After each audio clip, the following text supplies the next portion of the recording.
చాలా రోజుల తర్వాత ఉదయ్ భాను గారు మళ్ళీ ఈవెంట్స్ చేస్తున్నారు. థ్యాంక్ యూ అండి. మళ్ళీ ఒకటే చేశానండి, మళ్ళీ చేస్తానని గ్యారెంటీ గ్యారెంటీ లేదా? రేపే ఈవెంట్ అనుకుంటాం, చేసే రోజు ఉండదు ఈవెంట్. అంత పెద్ద సిండికేట్ ఎదిగింది ఇక్కడ. సుహాస్ మా బంగారం కాబట్టి ఏదో చేయగలిగాం. Okay, thank you so much అండి. నిజం చెప్తాను మనసులోంచి. రీసెంట్గా హీరో సుహాస్ నటించిన మూవీ ఏదైతే ఉందో దానికి హోస్ట్గా వ్యవహరించిన ఉదయ్ భాను గారు చేసిన కమెంట్స్ చాలా వైరల్గా మారాయి.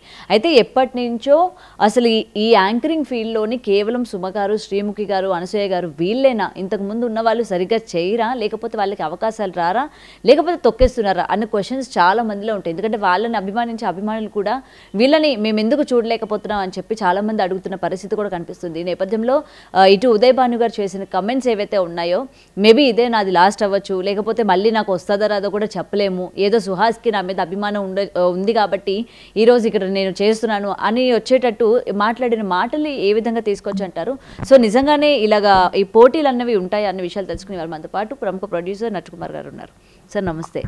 సో అందరూ అడుగుతూ ఉంటారు ఈ హోస్టింగ్లోని మనకి ఎందుకు ఒకరిద్దరు మాత్రం ఎప్పుడూ కనిపిస్తూ ఉంటారు, రిమైనింగ్ వాళ్ళు హ్యాండిల్ చేయలేరా, అవకాశాలు రావా, వచ్చినా వీళ్ళు ఇవ్వరా. సో ఇవాళ ఉదయ్ భాను గారు చేసిన ఈ కమెంట్స్ ఏవైతే ఉన్నాయో నిజమే అయ్యి ఉండొచ్చు కదా. ఆవిడ ఒకప్పుడు ఎంత బాగా ఈ పబ్లిక్లోకి వెళ్ళడం కానీ, ఎంత పెద్ద యాంకర్ ఆవిడ, ఇవాళ ఒక్కసారిగా కనుమరుగు అయిపోవడానికి, కేవలం యూట్యూబ్కి మాత్రమే పరిమితం అయిపోవడానికి ఈ తొక్కేయడము, ఈ కాంపిటీషనే కారణమా అన్న దానికి ఆవిడ కమెంట్స్ని ఏ విధంగా తీసుకొచ్చారు? ఓకే, ఉదయ్ భాను గారు మంచి యాంకర్, మంచి ఆర్టిస్టు, చాలా మంచి హీరోయిన్గా కూడా యాక్ట్ చేసింది. మా ఫ్రెండ్ ఇప్పుడు సురేందర్ రెడ్డి సినిమాలో హీరోయిన్గా యాక్ట్ చేసింది. మా సినిమా కొలవర్ 3 సూపర్ డూపర్ హిట్ సినిమాకి ఆమె యాంకరు.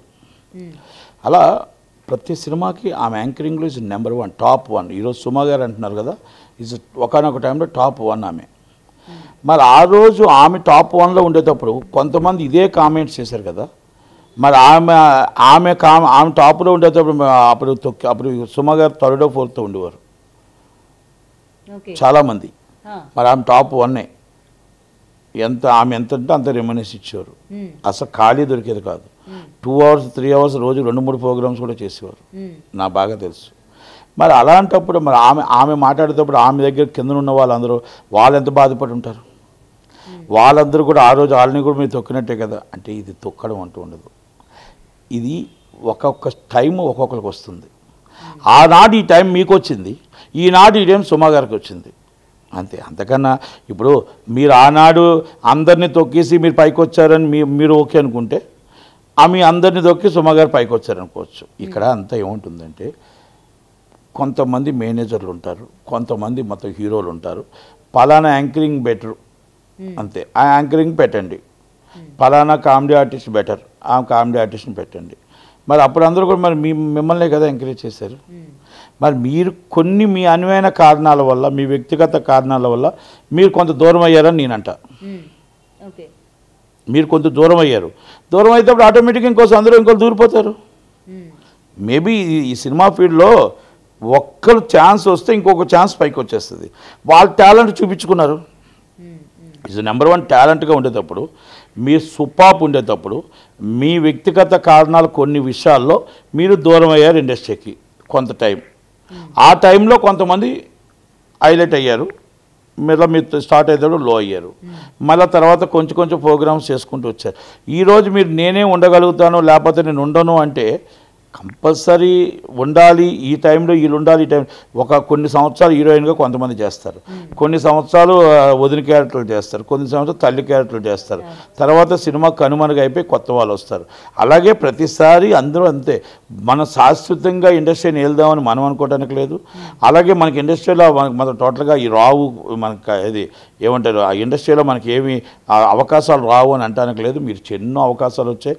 మీకు సినిమా కలమ్మ తల్లి మీకు ఎన్నో అవకాశాలు ఇచ్చింది కూడా. నేను ఉదయ్ భాను గారి మాటకి నేను ఏకీపించను. ఎవరికి టాలెంట్ ఉంటే వాళ్ళు తీసుకుంటారు. మీకు టాలెంట్ లేదు అన్ను. ఆనాడు మీ టాలెంటు ఆనాడు మీకు మొత్తం బిజీగా ఉన్నప్పుడు తక్కువ వాళ్ళకి టాలెంట్ ఉంది. కాకపోతే ఏంటంటే ఆ ప్రోగ్రాంలో మళ్ళీ ఎందుకు రిస్క్ చేయడం అంటూ మిమ్మల్ని పెట్టుకోవడం మొదలుపెట్టారు. మీరు ఎప్పుడైతే గ్యాప్ ఇచ్చారో, మీ కారణాలతో ఆగారో, ఇంకొకరి మధ్యకి వచ్చారు. సుమ గారు అవ్వచ్చు, మేబీ ఇంకెవరు అవ్వచ్చు. ఆమెకు ఈరోజు టాప్కి వెళ్ళిపోయారు. ఆమె టాప్కి వెళ్ళిపోయిన తర్వాత ప్రతి ఒక్కరు ఇప్పుడు ఆమె పిలుస్తున్నారు. ఆమె ఖాళీ లేకపోతే ఇంకొకరిని పిలుస్తారు. శ్రీముఖి గారు అవ్వచ్చు, మేబీ ఎవరైనా అవ్వచ్చు. నేనేమంటున్నానంటే ప్రతి దానికి కూడా ఒక టైం ఉంటుంది. ఒకనొక టైం మీది, ఇప్పుడు టైం సుమా గారిది. ఎవరైనా సరే సుమా గారు అయిపోయిన తర్వాత ఇంకొకరు వస్తారు, ఇంకొకరు బాగున్నారు. ఇప్పుడు శ్రీముఖి గారు వచ్చారు, ఆమె బాగుంది అనుకోండి, ఆమె టాప్ అవుతుంది, సుమా గారు కిందకు దిగుతారు. అలాగే చాలామంది అంటే మనం ఎన్ని సంవత్సరాలు ఉంటాము, హీరోయిన్గా జనాలు మన ఎన్ని సంవత్సరాలు చూస్తారు, మన టీవీలో ఎంత రేటింగ్ వస్తుంది, మన వాయిస్ ఎంత ఉంటుంది అనేది కొంచెం కొంచెం ఉంటుంది. ఈరోజు నేను నాది 10 మంది చూస్తున్నారు కాబట్టి మీరు మైక్ పెట్టారు. నన్ను చూడని రోజు మీరు మైక్ రారు, నేను ఫోన్ చేసినా కూడా మీరు వెనక్కి వెళ్ళిపోతారు. ఎందుకంటే మీది నాది చూడనప్పుడు నాది చేసి నాది మరి ఇంటర్వ్యూ తీసుకొని మీ టైం వేస్ట్, నా టైం వేస్ట్ కదా. సేమ్ అంతే. మీరు యాంకరింగ్ చేసేటప్పుడు మీ రేటింగ్ బాగుంది, మీ ఆల్రెడీ యాంకరింగ్ బాగుంది, ఇప్పుడు మీకంటే బెటర్ యాంకరింగ్గా వాళ్ళు చేయొచ్చు. ఇప్పుడు వాళ్ళ రోజులు వస్తున్నాయి, మళ్ళీ మీ రోజులు వస్తాయేమో, వెయిట్ చేద్దాం, వస్తే చూద్దాం అంతే తప్ప. ఇప్పుడు వయసు పెరుగుతున్న కొలది మన క్యారెక్టర్స్ తగ్గిపోతుంటాయి. వయసు పెరుగుతున్న కొలది హీరోయిన్ నుంచి తల్లి నుంచి వదిన అలా క్యారెక్టర్కి వెళ్ళిపోతాం. యాంకరింగ్ కూడా అంతే. కనుక మనం పాజిటివ్గా తీసుకుందాం, స్పోర్టివ్గా తీసుకుందాం. ఎస్ మా బెస్ట్ ఫ్రెండ్, నా తర్వాత ఆమె వచ్చింది కనుక మళ్ళీ నేను రావాలి, లేకపోతే ఇంకో క్యారెక్టర్ ఆర్టిస్ట్గా రావాలి, ఇంకోలాగా రావాలని ఆలోచించుకోవాలి తప్ప నాకు అవకాశం దొరుకుతుందో దొరకదో. ఇక్కడ రాజకీయాలు ఎక్కువ, రాజకీయాలు ఉండవు. టాలెంట్ ఉంటే ఎవరు తొక్కలేరు. టాలెంట్ ముందుగా ఒక యాంకర్ అంటే కొన్ని ప్రొడక్షన్ హౌసెస్ కావచ్చు, లేకపోతే కొంతమంది మేనేజర్స్ కావచ్చు, ఇంకా మా ప్రతి ఈవెంట్లకి తినే ఉండాలి అని చెప్పి ముందుగా బుక్ చేసేసుకోవడం ఉండదమ్మా. ఇప్పుడు నేనేమంటానంటే అదేం ఉండదు. అప్పుడు ఒకప్పుడు మరి ఉదయభాను గారిని చేసేవారుగా. ఒకప్పుడు ఉదయభాను గారు కాల్స్ దొరికేది కాదుగా, వాళ్ళు ఫిక్స్ చేశారా? అప్పుడు మరి సుమా గారు ఉన్నారుగా. అంటే యాక్టింగ్ దేవుడు ఒక వరం ఇస్తాడు. సినిమా కలమ్మ తల్లి మీకు వరం ఇచ్చింది. ఆ వరంలో మీరు ఒక ఏలు వేయలేరు. ఆ వేలిన సమయంలో ఒక ఫిక్స్ సమయంలో every minute is valuable, every time is valuable. మిమ్మల్ని కలవాలంటే చాలా టైం, వెరీ బిజీ టైం. మీతో మాట్లాడాలంటే వెరీ బిజీ టైం. అంటే మీ ఫోన్ మీ పిఏ ఎత్తడానికే టైం సరిపోయిన సమయంలో ఉన్నాయి.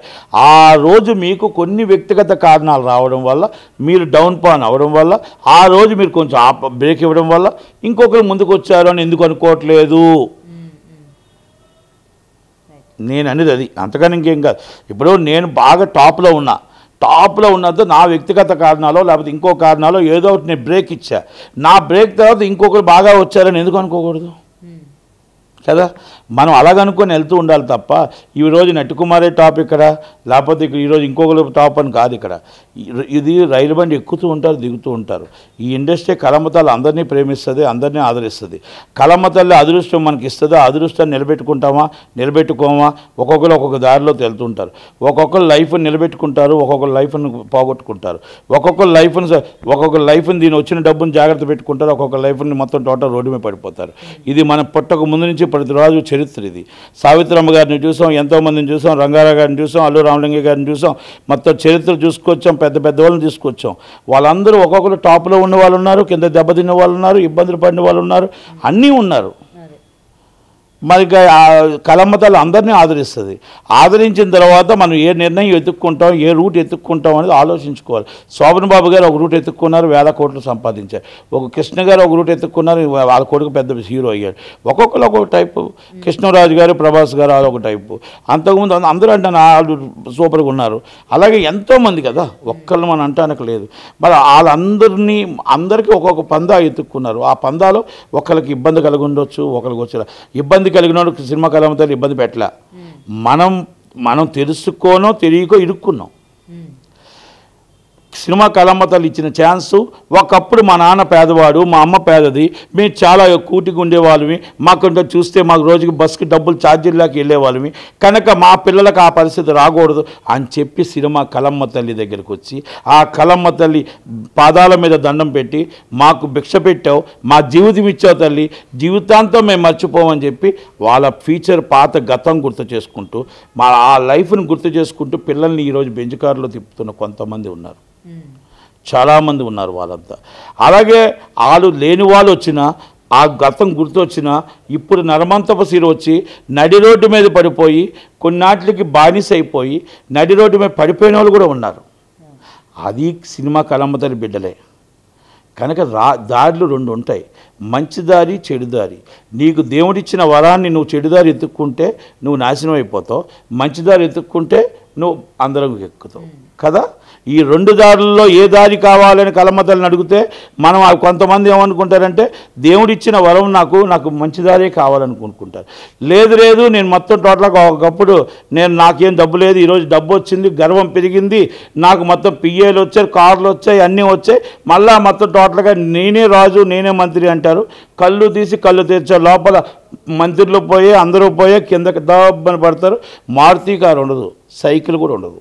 కనుక ఆ పరిస్థితుల్లో ఉన్న వాళ్ళని చూసాం, ఈ పరిస్థితుల్లో అందరూ ఎక్కిన వాళ్ళని చూసాం. కనుక మనం ఉదయభాను గారు అర్థం చేసుకోవాల్సింది ఏంటంటే, ఒకానొక టైంలో మీరు టాప్లో ఉండేటప్పుడు అక్కడ ఉన్న వాళ్ళందరూ మిమ్మల్ని అలాగే అనుకుని ఉన్నారు. నాకు తెలుసు ఆ విషయం, ఎందుకంటే మీరు ఇండస్ట్రీకి వచ్చినప్పుడు అంతకన్నా మీకంటే ముందే నేను ఇండస్ట్రీకి వచ్చాను. మీరు మామూలుగా మీరు ఇండస్ట్రీకి యాక్ట్ చేయక ముందు నుంచి మీరు నాకు తెలుసు, నేను మీకు తెలుసు. కనుక నేనేమంటున్నా, ఆ రోజు మిమ్మల్ని చూసి అలాగే అసూర్యపడ్డారు, మిమ్మల్ని హీరోయిన్గా చూసినప్పుడు అసూర్యపడ్డారు, మీరు యాంకర్గా చేసినప్పుడు అసూర్యపడ్డారు. ఆ చిన్న వాళ్ళందరూ ఆమె ఒక్కరితేనే ఇంకెవరు రారా, 4-5 ప్రోగ్రాంలు ఆమె చెయ్యాలా, యాంకరింగ్ ఆమె చెయ్యాలా అని అన్నారు. మరి ఈరోజు సుమ గారి మీద కూడా అలాగే అనుకోవచ్చుగా. ఆమె ఎవరి జోలికి వెళ్దు పాపం, ఆమె అంతా ఆమె చేసుకుంటుంది. ఆమె ఒక పర్ఫెక్ట్గా చేసుకుంటూ వెళ్తున్నప్పుడు ఆమె రోజు బాగుంది, ఆమె టైం బాగుంది, ఆమె టైమింగ్ బాగుంది అనుకోవాలే కదా తప్ప మళ్ళా మనకు ఆ టైమింగ్ రావాలని కోరుకుందాం తప్ప ఎలా చేయాలని రావాలి తప్ప. వయసు పెరిగిపోతూనే ఉంటుంది, తగ్గిపోదు. కనుక వయసు పెరుగుతూనే పోతే హీరోయిన్ నుంచి తల్లి క్యారెక్టర్లకు వస్తాం, మనం అర్థం చేసుకోవాలి. ఆ రోజు నాకు ఉదయభాను గారి పరిచయం ఉన్నప్పుడు నాకు 22 సంవత్సరాలు, ఈరోజు 52 సంవత్సరాలు కదా. అంతే, అదే చెప్తున్నాను మళ్ళా. అది కనుక మీరు ఆ రోజుకి ఈ రోజుకి మన వయసు పెరిగింది కదా, మన సినిమాలు పెరిగాయి కదా, ఉందతనం పెరిగింది కదా. కనుక ఉదయభాను గారు నాకు బాగా కావాల్సిన ఆమె. కనుక ఆమె కూడా బాధపడొద్దు, మీకు మంచిగా క్యారెక్టర్స్ రావాలి, సినిమా ఇండస్ట్రీలో ఉండాలని కోరుకుందాం. ఓకే, మీరు ఆ టైంలో మంచి టైంలో కొన్ని మీకు ఇబ్బందుల వల్ల, పర్సనల్ ఇబ్బందుల వల్ల మీరు ఇంకా టాప్కి వెళ్ళాల్సిన వాళ్ళు వెళ్ళలేకపోయారు. ఎదుటి వాళ్ళ మీద ఇష్టపడొద్దు, ఎదుటి వాళ్ళ మీద బాధపడొద్దు, కష్టపడొద్దు. నీకు ఎట్టి పరిస్థితులు మంచి రోజులు వస్తాయని, బాగుంటుందని, నువ్వు బాగుండాలని కోరుకుందాం. Thank you very much. Thank you. For more videos like this, subscribe Big TV channel.